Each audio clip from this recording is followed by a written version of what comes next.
the foundation beliefs of our church is righteousness by faith. And so I'm very happy that that's what we're going to be talking about. Dr. Richards and myself and Pastor will be speaking as well, right? Tomorrow, I believe, if I saw on the schedule. So this is going to be a great weekend. I wish more of my people would have been here. I just came back from vacation in Canada where it was 30 degrees cooler in Banff and Jasper National Parks in Canada. And that was wonderful up there. I'm still trying to get used to Arizona again after 2 weeks being gone. So, but we have wonderful winters here. Summer's a little hot.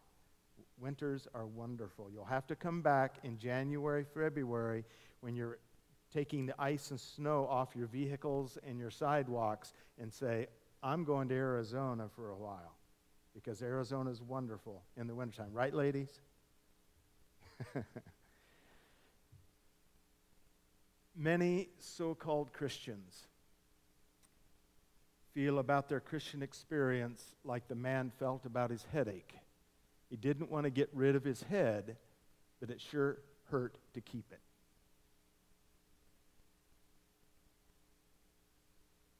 In other words, Christianity is something we can't be without, but it doesn't really bring us a great deal of pleasure. It's one of those necessary nuisances.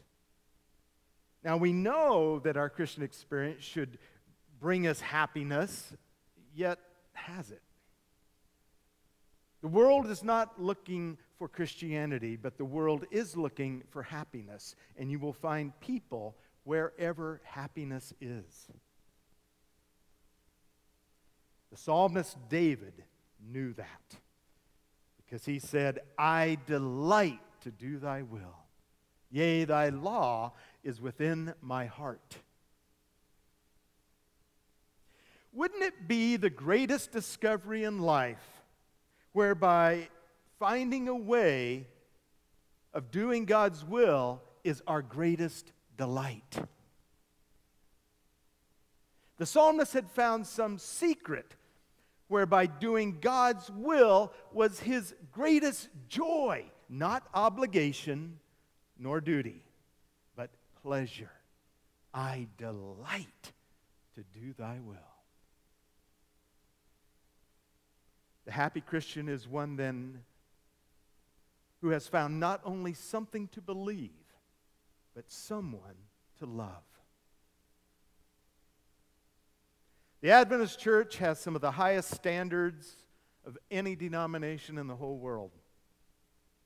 And if you don't smoke and if you don't drink beer, it's pretty hard not to think that you're not better than other people who aren't quite so careful. And if you keep the Sabbath and pay tithe, it's pretty hard to keep from thinking that that doesn't have something to do with your salvation. At the Minneapolis Conference in 1888, in Minneapolis, Minnesota, maybe one of the most volatile conferences, general conferences on Adventist record.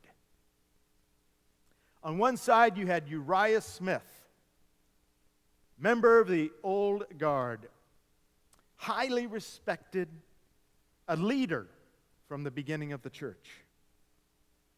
From the west came two young men, A.T. Jones, tall, distinguished, powerful speaker.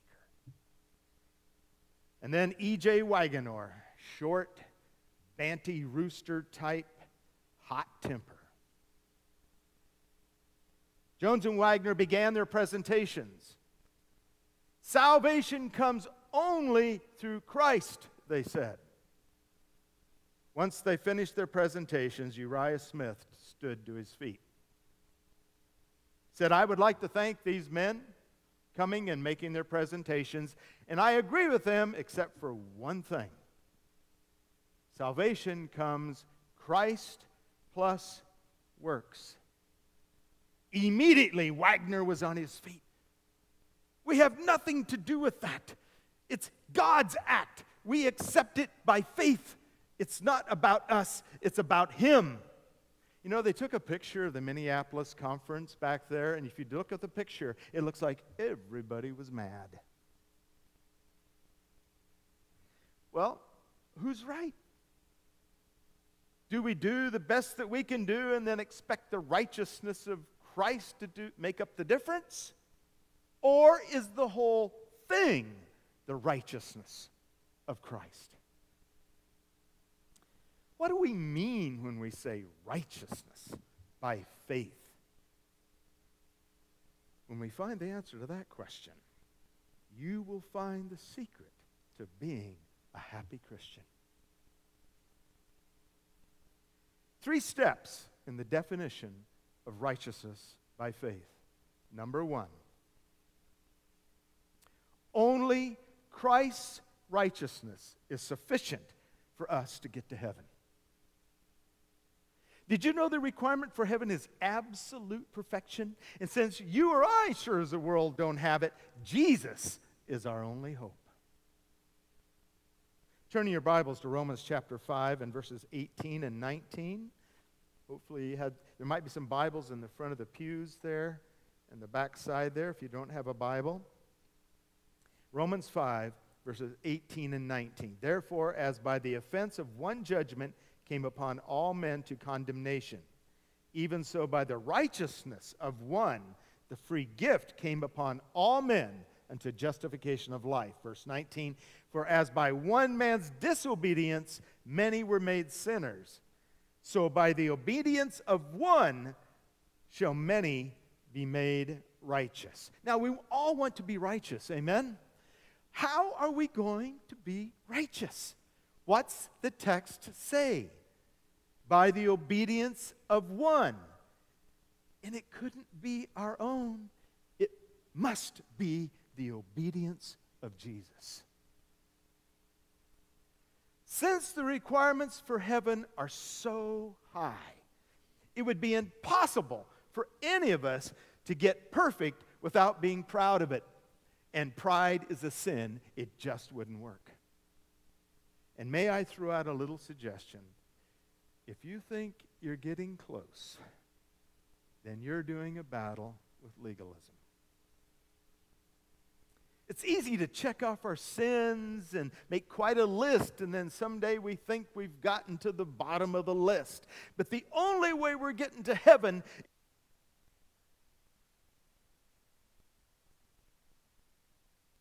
way you know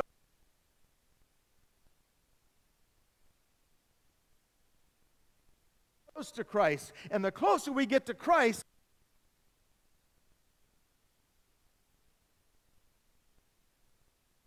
so in our own eyes.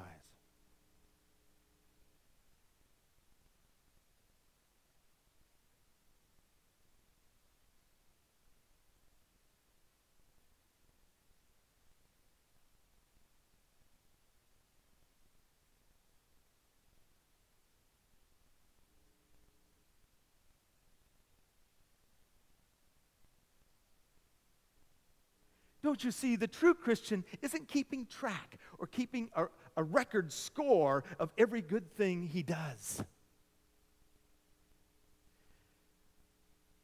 Also, you cannot buy heaven. Galatians chapter 2 and verse 16. Galatians chapter 2 and verse 16.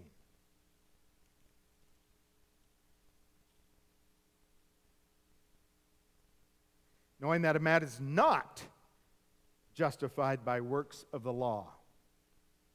Not. But by faith of Jesus Christ, even we have believed in Jesus Christ, that we might be justified by the faith of Christ, and not by works of the law. For by works of the law shall no flesh be justified. How are we justified? Or made just in Christ's eyes, God's eyes? Just as if we have never sinned? We're not justified by keeping the Sabbath. We are not justified by being vegetarians. And please don't misunderstand me. I've been a vegetarian most of my life. But the Holy Spirit, folks, does not come in a can from Loma Linda.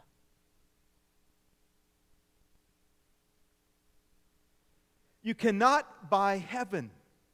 It's not by works, it is by faith. Some Wall Street tycoons were together one day for lunch. Of course, very wealthy men, so naturally they got to talking about money. And one fellow was absolutely convinced that money could buy anything. The second man wasn't quite so sure. So the first man said, I'll give you $1,000 if you can name 4 things that money cannot buy. The second man thought for a moment, and then he said, a baby's smile, the love of a good woman, youth once it's gone, and salvation. Reluctantly, the first man wrote out a check for $1,000 and gave it to the second man. You cannot buy heaven. Salvation is a gift of God. You cannot earn it. The only way we can get it is through Jesus Christ our Lord. And the moment you've done anything to earn it, it is no longer a gift. The only way to have eternal life is it comes as a gift. The moment you set out to earn it, it's no longer available because it only comes as a gift. Okay, that's point 1. We're not good enough. Only Christ's goodness is good enough. Number 2, how do we get it? Christ's righteousness comes through faith. Notice in Romans chapter 4, verses 5 and 6. Romans chapter 4, verses 5 and 6. But to him that worketh not, but believeth on him that justifieth the ungodly, his faith is counted for righteousness. And verse 4, now to him that worketh is the reward, not reckoned of grace, but of debt. Here's where the beauty really begins. This gift becomes ours before we have done one thing to earn it. Righteousness then comes to a man without works. We're declared righteous the moment that Christ's robe of righteousness descends upon us. Before we have committed one single act. You see, Christ accepts me not because of who I am, but because of who He is. Christ accepts me not because of my goodness, but because of His goodness. Unless you realize that you're declared perfect by God before you have lifted one finger to deserve it, you will always be doing business with God. God, I'll do you a goodie, you do me a goodie. I'll do this for you, Lord, and you do that for me. And you never have a love relationship. All you have is a business deal. It's like bartering and trading back and forth. The whole crux of Christianity begins by realizing that out of the goodness of God, you and I are declared perfect in the sight of heaven the moment God gives us His righteousness through Jesus. And we have done absolutely nothing to deserve it. Jim, mow the lawn. Jim gets the mower out. He's really not into it at all. And so he decides to take that mower, just goes straight through the lawn, through his mother's flower garden, goes to the backyard, doesn't even finish the backyard. The whole time mumbling and grumbling, Jim do this and Jim do that, Jim mow the lawn. All it is works. But he did mow the lawn. A little time goes by, and Jim is driving. He has no business driving. He has no insurance. And there's an accident. Somebody is hurt. He sees blood. Fear seizes him. He steps on the gas and takes off, hit and run. Soon he hears sirens behind him, and there's a high-speed chase, and finally they trap him up against the side of a building. He's arrested, taken to jail. When his parents find out what has happened, they go down to the courthouse, and as so many parents have done before, they sign a paper where pledging everything they own for the release of their son. And Jim goes home. Jim, mow the lawn. This time, even the sound of the mower is sweet. He doesn't miss a patch. His heart is light. He's glad to mow the lawn. Same lawn, same boy, same father, but a different relationship. Aren't we all in that story somewhere? Are you serving the Lord today because you know it's something you just got to do? Or somehow it's been resurrected in your heart of how God has treated you so much better than you deserve. And so out of gratitude and appreciation and thankfulness, you love your Lord and you're willing to do whatever He wants you to do. God, if you're going to treat me better than I deserve, then I want to serve you.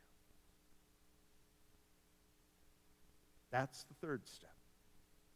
First of all, only Christ's perfection is good enough for us to get to heaven. We're not going to get there any other way.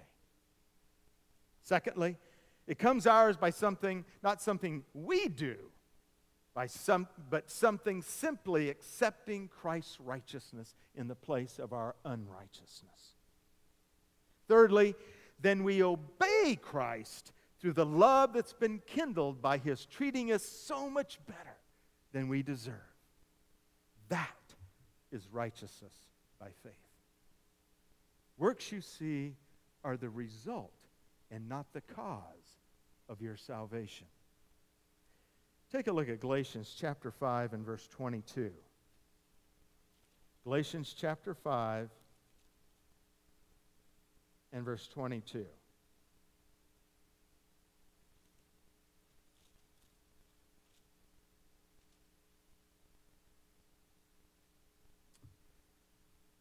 And 23. But the fruit of the Spirit is love, joy, peace, long-suffering, gentleness, goodness, faith, meekness, temperance. Against such there is no law. Notice what brings all these beautiful things together, the happy things that all of us want in our Christian experience. What is the third word? What's the third word? Fruit. The fruit of the Spirit brings. Now let me ask you a question. When does a tree bear fruit? Before you plant it or afterwards? Sure. First of all, you've got to plant the tree. At times, I think we've taken the tree, leaned it up against a wall in the garage, and we keep trying to tie fruit on it. And we can't understand why the fruit keeps rotting and falling off. First of all, you must plant the tree in the love of Jesus. You see, when obedience is from love, it's not a matter of having to anymore. Sin is crowded out of your life rather than stamped out. Christianity was never meant to be negative. The experience of the legalist is something like this. If I were to draw a picture of your heart, and you look at that heart, and there's all those dirty, old, nasty, old, prickly, old sins in there, and you don't want them there. So you go to work, and you pick one out, and you pick another one out, and you pick another one out. And the more successful you are at picking all the sins out of your life, the more emptier your life becomes. And if you're successful enough of getting them all out of there, there's nothing left but a vacuum. God's plan is not to pick out one sin at a time or to stamp out. God's plan is to crowd out the sins out of your life. Instead of picking out the sin, let in the love. And as the heart is more and more eventually filled with the love of God, you know what happens? Pretty soon, there is no more room for sin. Trying to pick out your sins is kind of like trying to put beads on a string without a knot at the other end. In the beginning, you think you're getting somewhere, but you're really not. You see, the goodness of the Christian is many times just badness held in check. I won't, but you will. Sometimes sin doesn't come back in the same form. I won't swear. And sure enough, you quit swearing, but you start gossiping and criticizing. You see, if it's inside, eventually it's going to come out. If your Christian experience is based on something to believe, you are going to be discontented until that condition changes. Because the Lord made you that way. You can know all kinds of things about the theology of God and not really have a personal relationship with Him. And God insists on your emptiness because He designed you that way. There's that one spot in your heart that can only be filled by God and Him alone. Nothing else can fill it. There will never be peace within until the Savior is there. The great distinctive note of the Christian isn't that he does good things, but that he has good motives. Teenager, sloppy, unkempt, won't wash his hands. Mother tries to get him to comb his hair. And then one day he meets a girl. And now he can't stop combing his. He even starts opening doors. What happened? He discovered love. And some Christians are serving the Lord because they have to. And they haven't quite discovered that love is at the bottom of it all.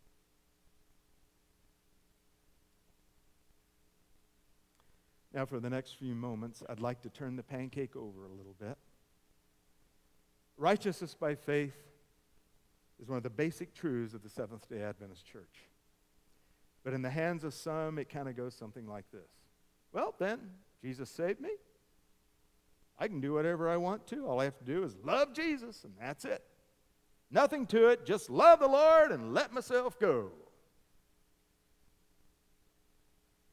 I don't know about you, but I find it a lot easier to do good deeds than to have good relationships. It's a whole lot easier to stay married than it is to stay in love. It's a lot easier to do acts of service for the Lord than to have a genuine love relationship with Him.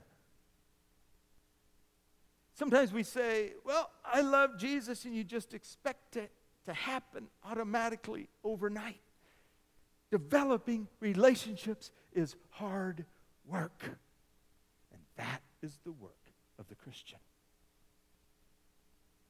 Maintaining that relationship with Jesus Christ. You will never have harder work to do than maintaining the relationship with Jesus Christ. That'll take as much self-discipline that you will ever have. How many of you have been to San Francisco? Have you seen the trolley cars? Did you get to ride on them? The trolley car?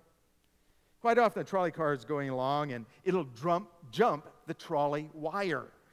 Everything goes dead. The traffic is stopped. The conductor's embarrassed. He tries to get it all hooked up again. Now, your Christian experience is the trolley car. You are the conductor. The chief concern of the conductor ought not to be the moving of the wheels. The chief concern of the conductor ought to be that vital union with the power source. Because so long as your first concern is the power source, the wheels will move. But when your first concern becomes the moving of the wheels, there's a chance you will lose the source of power. So, what does righteousness by faith mean? Simply, it means that a person is declared sinless the moment he accepts Jesus. This undeserved favor is called grace. It makes the feeling of love and appreciation well up in the heart of an undeserving sinner.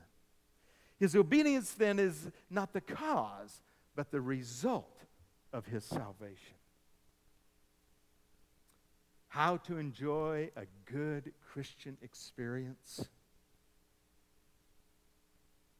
Don't you see? We must love Jesus before we can love serving him. Arise, 6 a.m. Lady had a problem.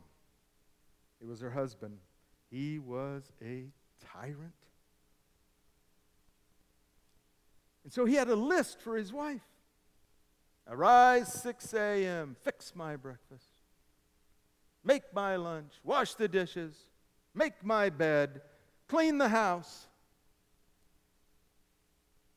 After a while, the list got to be too much, and she took the list to a judge and filed for divorce.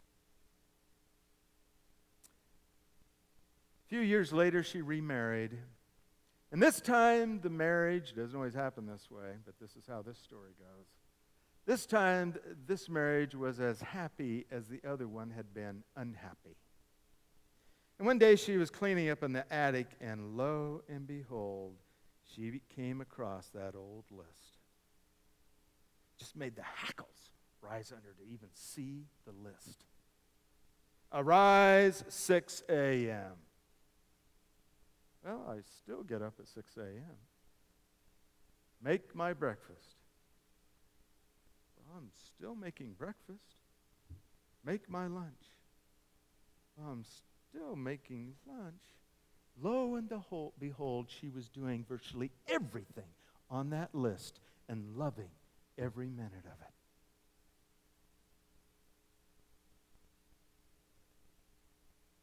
Folks, if your experience has not been as enjoyable and vibrant and enthusiastic as you would like, maybe it's because perhaps your Christianity has been based too much on something to believe.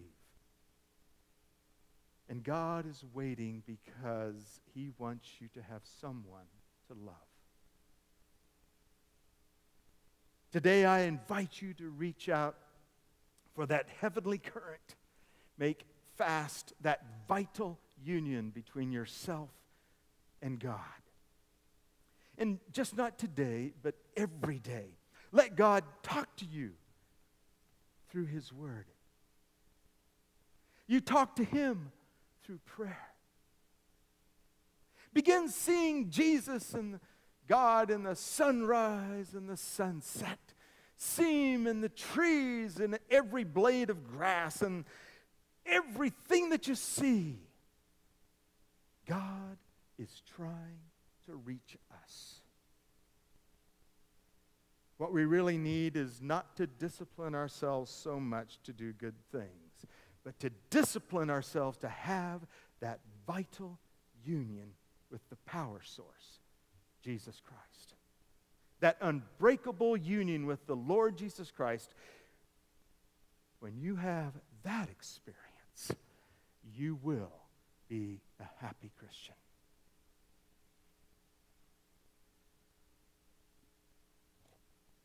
God bless you. Because I have found in my ministry of 34 years, if people do not understand righteousness by faith, they are definitely not happy Christians. Once we understand how God is treating us, and my conversion experience was at 16 years old. I was in an academy in Nebraska, the state of Nebraska, and I read Romans 5:19, and also I read Romans 5:8, where it says that God loved me while I was yet a sinner. And it hit me. I am being treated better than I deserve. I do not deserve to go to heaven. I am a sinner. So God is treating me much better than I deserve. And that's what got me at 16 years old. I said, man, if that's what God's like, I could serve a God like that, who treats me better than I deserve. And when that sinks into your mind and your heart, you're never the same again. Because then you want to serve the Lord. And I will be speaking in the morning. God wants us to be absolutely secure in Him. He wants us to have assurance of salvation. Because if you do not have assurance of salvation, Satan gets in there and says, you're not good enough. You can't do anything for the Lord because you're not good enough. You're no good. God wants us to know that our security is completely and fully in Jesus Christ for our salvation. It's not in ourselves. And God is not a liar. Is God a liar? No. He does not lie. So if He says, I have eternal life, and we'll find this in 1 John 5:12 and 13 tomorrow, when we know that if we were to die tonight, we have eternal life, that completely changes everything. Because now the focus of my life is not on me anymore. I'm not worried about me. Now I'm worried about my neighbor. Now I'm worried about everybody who's never heard of Jesus Christ. Does that make sense? The devil wants us to be focused on ourselves, even in our own theology. If he can't keep you from being a Seventh-day Adventist Christian, then he's going to try and make you as unhappy a Seventh-day Adventist Christian as possibly he can make you. That is the devil's game.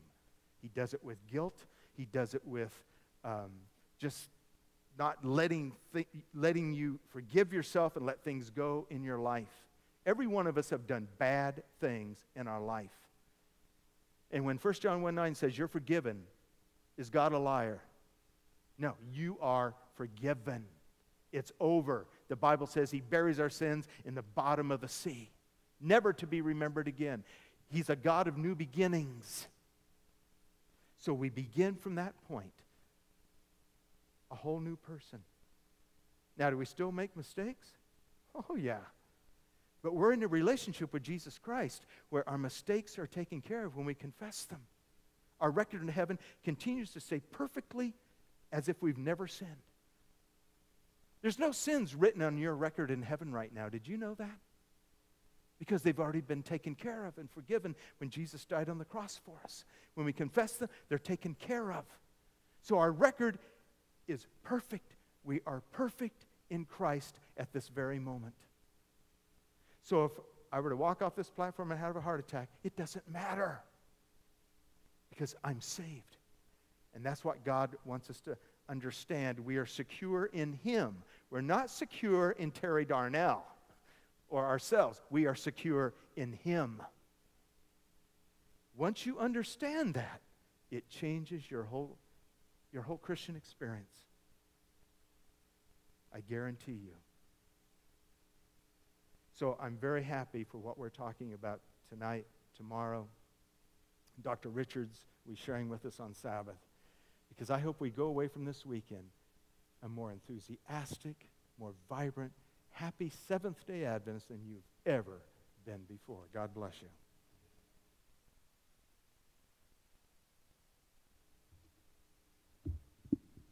Are we having a great day yet?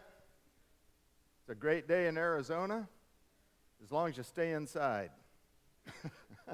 It's only supposed to be 108, but it is a dry heat. Actually, not so much right now. We're in our monsoon, so it's actually not that dry. I have something I want to give out. Maybe a couple of people can hand these out for me. Maybe a couple of the young...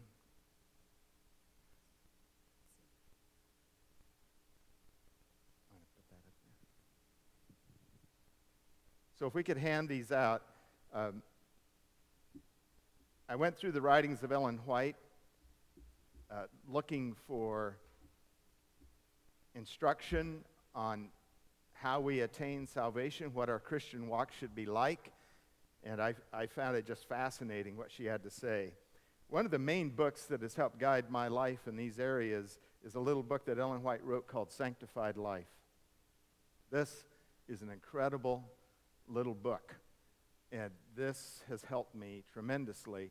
And if you don't have this little book called Sanctified Life, Ellen White, you may even get paperback, very inexpensive, but it is just full of wonderful things about keeping straight on the gospel highway. It is so hard, so easy to get off in one ditch or the other. And both ditches are extremes, and they're bad for your Christian walk, and you will not be